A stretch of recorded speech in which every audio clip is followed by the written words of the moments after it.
A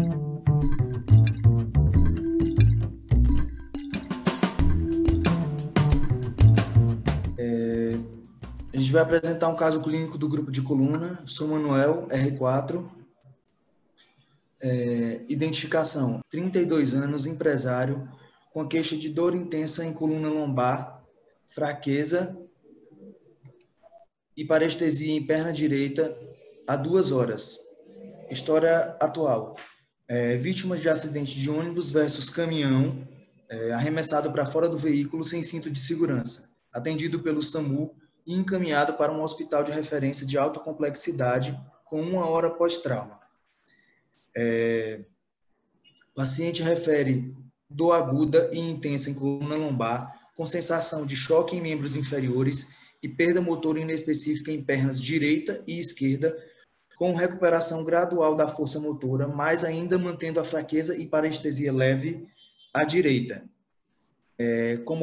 Nega comorbidades e nega tabagismo. Foi avaliado inicialmente pela clínica médica, neurologia e cirurgia geral, com alta das respectivas especialidades, após cumprir todo o protocolo de ATLS. Em relação ao nosso exame físico específico, a motricidade estava preservada em membros inferiores, com diminuição de força no território de raiz de L5. Extensão do hálux grau 3, ou seja, vencia apenas a força da gravidade. Sensibilidade presente ao toque, apesar do paciente referir uma sensação de parestesia em todo o pé direito. O LASEG estava positivo bilateralmente e os reflexos não puderam ser testados pela incapacidade de mobilização do paciente pela dor intensa. E o reflexo bulbo-cavernoso estava presente, ou seja, isso aí já indicava que o paciente não estava em choque medular. Visto isso, que foi um acidente automobilístico e depois de realizado toda aquela série trauma, raio-x de crânio, raio-x de tórax, raio-x de pelve, TC de tórax e uma TC de bacia, quais os exames que vocês pediam? Algum residente pode responder? Um exame após já a alta aquele protocolo inicial e a alta das outras clínicas. Em relação aos exames de imagem, a gente vai pedir toda aquela série trauma, com a alta das respectivas clínicas, a gente vai partir para os exames em relação às queixas mais específicas. Lembrando que foi um trauma de alta energia. Então, a gente tem que avaliar os locais de queixas do paciente, mas a gente tem que avaliar que ele pode ter lesão em todo o corpo, na coluna como um todo ou principalmente em ossos longos. Então, assim, em relação às queixas, ele estava com a dor em coluna lombar, a gente pediu raio-x da coluna inteira. A alteração que a gente conseguiu encontrar foi apenas ao nível de coluna lombar, e a gente tinha esse raio-x de AP, e após eu vou mostrar o de perfil. Alguém consegue dizer aí alguma alteração em relação a esse raio-x?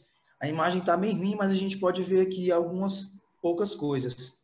Se alguém quiser comentar ou quiser dizer alguma alteração. Então, em relação ao raio-x, a gente já pode observar algumas coisas que eu vou mostrar.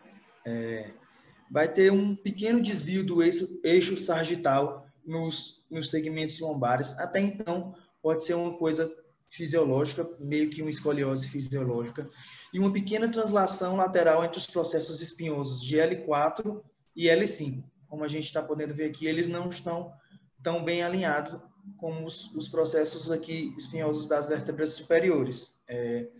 Parece ter uma coisa estranha aqui no corpo vertebral de L5, mas a gente não consegue afirmar aí que o raio-x não está tão bom. Em relação ao raio-x de perfil, aqui já é mais fácil.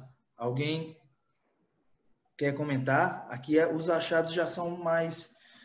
já dá para a gente ver melhor. O achatamento de L5. Alguma coisa mais? Na coluna anterior ali de L4, talvez na placa terminal superior tenha um pequeno afundamento também. E mais para Beleza. cima teria dificuldade de dizer se mais para cima tem alguma coisa. Beleza. Tranquilo. Isso aí. A gente vai ver aqui uma retificação de lordose normal é de mais ou menos 40 a 60 graus, mas isso daí não tem... a gente não consegue avaliar tão certamente aqui nesse raio-x, e é uma coisa um pouco mais específica. Então, a gente, como você falou, a gente tem um acunhamento do platô superior na porção anterior de L4, e a gente tem um acunhamento com perda de altura de mais ou menos de 25% da vértebra de L5 no corpo total, tanto na parede anterior como na parede posterior. Como é que eu vou avaliar essa porcentagem aqui de 25%? Bom, se fosse uma vértebra, por exemplo, dessas vértebras aqui, um corpo vertebral aqui desse do meio, a gente fazia a soma dessa parede anterior da vértebra anterior com a soma da parede anterior da vértebra imediatamente posterior e dividia por 2. No caso aqui da L5, a gente não tem uma vértebra posterior, então a gente pode inferir que o tamanho da parede é mais ou menos anterior é mais ou menos a de L4 e o tamanho da parede posterior é mais ou menos a de L5. Sendo assim, a gente faz esse cálculo e consegue verificar mais ou menos uma redução de 25% aí de redução dessa altura do corpo vertebral como um todo. Aqui a gente pode ver que os outros forames estão livres e aqui a gente vai ver uma redução de forame, uma coisa meio estranha aqui no forame de L5S1. E pelo que a gente pode ver, a gente não consegue visualizar nenhuma lesão dos processos espinhosos ou alguma lesão de pedícula que a gente também não consegue visualizar, apesar do raio-x estar um pouco ruim. Hoje em dia, várias escolas ou vários grupos estão preferindo pedir ATC em si em relação ao raio-x série trauma de coluna, porque ela vai dar uma melhor visualização da porção óssea, dos fragmentos intracanal e avaliar os fragmentos e os desvios da fratura. Então, assim, nessa TC coronal, a gente pode ver que tem uma fratura, explosão aqui de L5 e um fragmento desviado para a direita. É basicamente isso, a gente não consegue ver uma lesão aí de outras coisas. Na TC coronal, a gente vai ver aqui uma permanência da distância entre os processos espinhosos. A gente não vai ver uma translação tão grande aqui entre o processo espinhoso de L4 e L5. Então, o que a gente pode inferir? Muito provavelmente, a gente não pode dizer com certeza que isso a gente só consegue avaliar na ressonância, mas que por essa simetria aqui dos processos espinhosos, a gente pode inferir que talvez não tenha uma ruptura do complexo ligamentar posterior. Aqui na TC axial, a gente vê aqui um deslocamento, uma fratura-explosão do corpo de L5 com o deslocamento de fragmento ósseo para o interior do canal, né, causando uma estenose aí desse canal, que os fragmentos, ainda na TC. E a TC reconstrução 3D, a gente pode ver aqui esse acunhamento da L5 e aqui, muito provavelmente, uma manutenção do complexo ligamentar posterior. A gente só tem que ter cuidado um pouco nessas reconstruções 3D, porque às vezes elas subestimam lesões mais graves e a gente pode pensar que são lesões não tão graves. Então, a gente tem que ter cuidado nessa reconstrução 3D. Aqui, a gente pode ver a ressonância. Quando que eu vou pedir uma ressonância? Na verdade, a ressonância ela não é sempre pedida. Eu vou pedir quando essa ressonância? Quando o paciente tem uma fratura, entre aspas, que não é tão grave, mas ele tem um déficit que não é explicado por essa fratura, tanto na TC quanto no raio-x. Uma fratura que não é tão maligna, entre aspas, mas ele tem um déficit grande. Ou então, quando o déficit motor dele for progressivo. Então, a gente pode lançar mão de uma ressonância. Aqui, a ressonância no corte coronal, a gente pode ver aqui aquela escoliose presente, até então pode ser uma escoliose fisiológica, e o fragmento aqui com um pedaço migrado para a direita.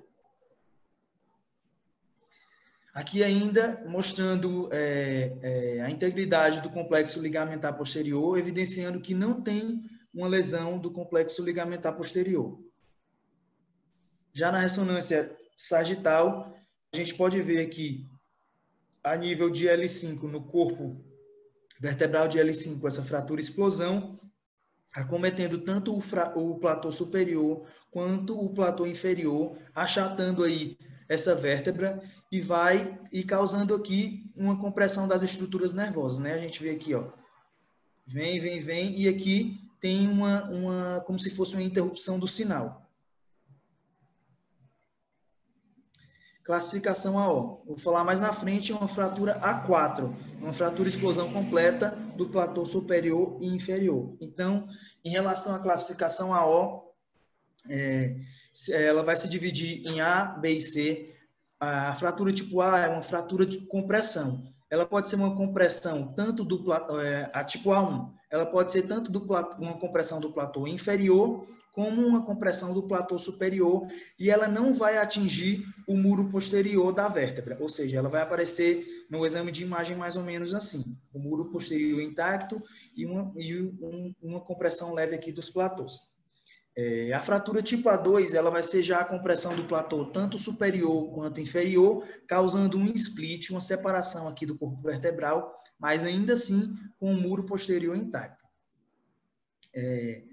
A fratura tipo B3 é uma fratura explosão, já não vai ser só compressão, ela vai ser uma evolução, vai ser uma fratura compressão, só que ela vai ser uma compressão de algum dos platôs, tanto superior quanto inferior. Ela ainda assim vai manter o muro posterior preservado, mas ela pode ter uma fratura aí dos processos posteriores. Pode ser uma lâmina, pode ser um processo espinhoso.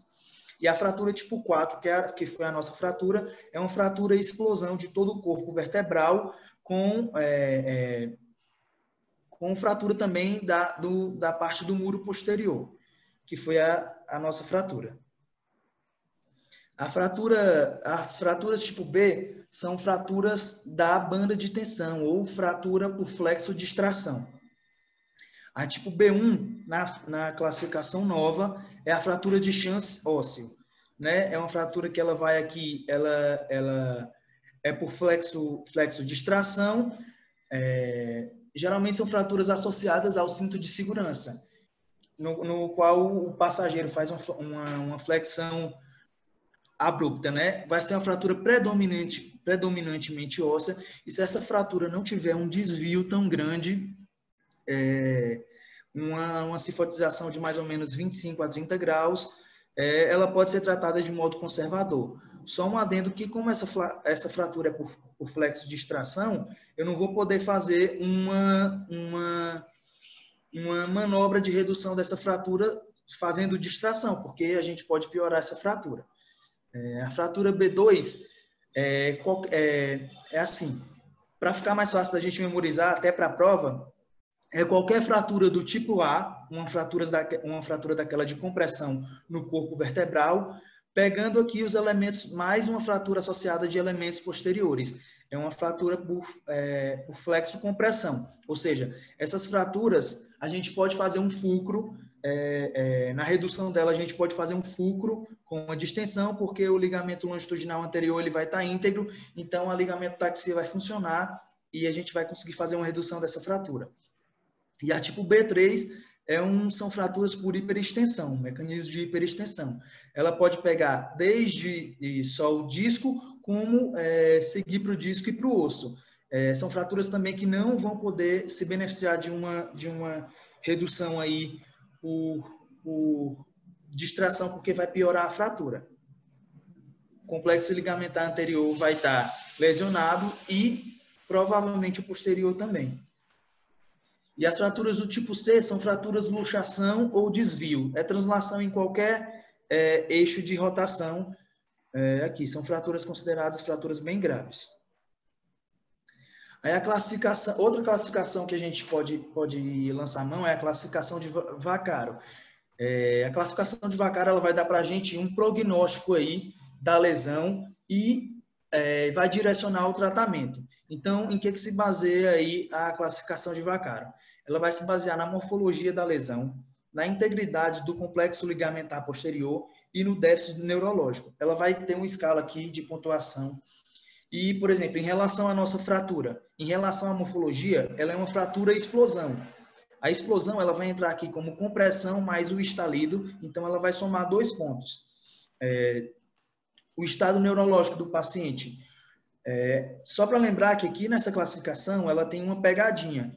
Em relação ao dano medular, o incompleto, ele vai valer mais pontos do que o dano completo. Por quê? Porque o dano completo, ele já não tem um prognóstico de reabilitação. Então, ele vai contar uma pontuação menor, porque, como a gente pode ainda ter um prognóstico de reabilitação no dano incompleto, vai pontuar mais para a gente possivelmente realizar uma cirurgia. Então, em relação ao nosso paciente aqui, ele soma 2.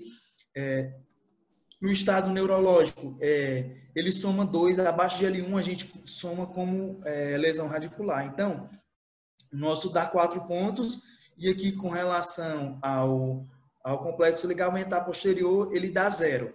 Então, assim, de 1 a 3, o tratamento é conservador, ele direciona mais para conservador. De 5 a 10, ele é cirúrgico. Em relação ao 4, ele entra num limbo, depende aí do cirurgião e de algumas particularidades do paciente para escolher se ele vai para o conservador ou se ele vai para o cirúrgico.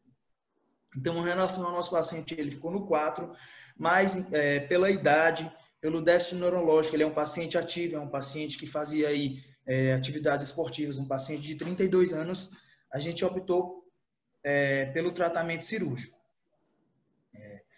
O tratamento cirúrgico, ele